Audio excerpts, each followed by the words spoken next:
Hello again, I'm Zach Jones, President of Recruit. What should a retention campaign look like?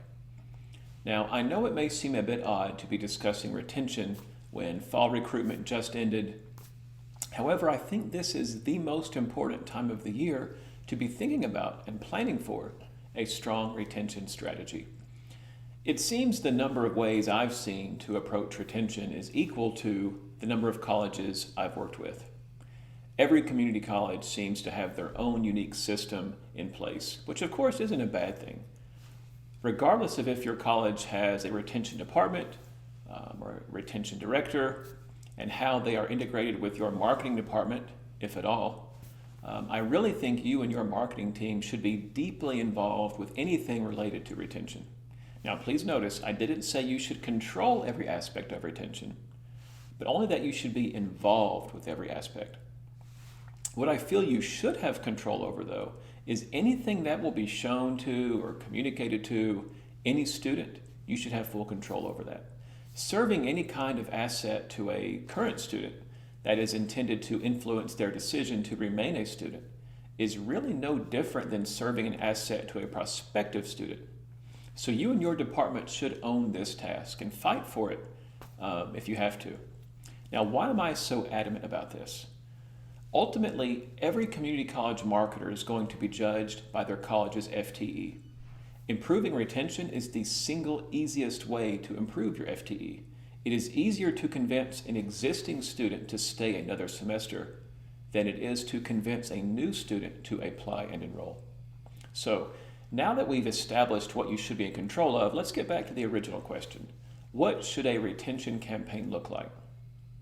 In the past at Recruit, we commissioned proprietary research of persons that dropped out or quit community college before completing their degree or certification, whatever they went there for. The number one reason for them dropping out at 24% of all respondents was not having enough support from the college. Support being defined as tutoring, career advisors, financial aid assistants, etc. Now, this is really frustrating as everyone watching, listening, or reading this right now knows that their college has all of these student resources on campus. So the real reason the students dropped out isn't because your college didn't have the resources they need. It's because they didn't know you had the resources, or they weren't easily accessible to them. Now, with that said, you now probably know the answer to our original question. A successful retention campaign should make current students aware of all of the resources available to them, what they are, how easily accessible they are, how they're free to utilize, etc.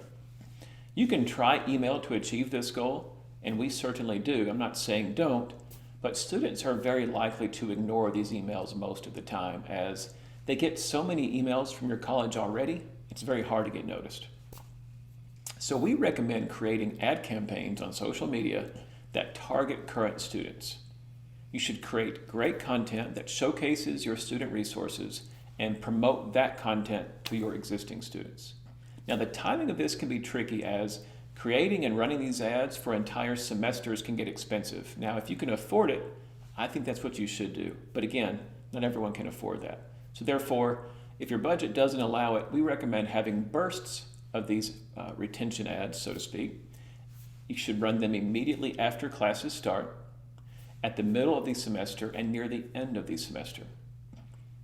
And that way you can reach them at the different phases of the semester. When they first start, you can keep them from getting overwhelmed by the whole process. You can get your resources in front of them at the midway point. And at the end of the semester, when it's time for them to be selecting their courses, if they haven't already, when it's time for them to be re-enrolling for the next semester, you can be sure and have that in front of them then as well. Now, as you can tell, this is a deep subject that I could discuss in much more detail. And in fact, I'm going to. On September 25th, 2019, at noon Eastern Time, we are having a live webinar, Retaining the Students You Just Recruited.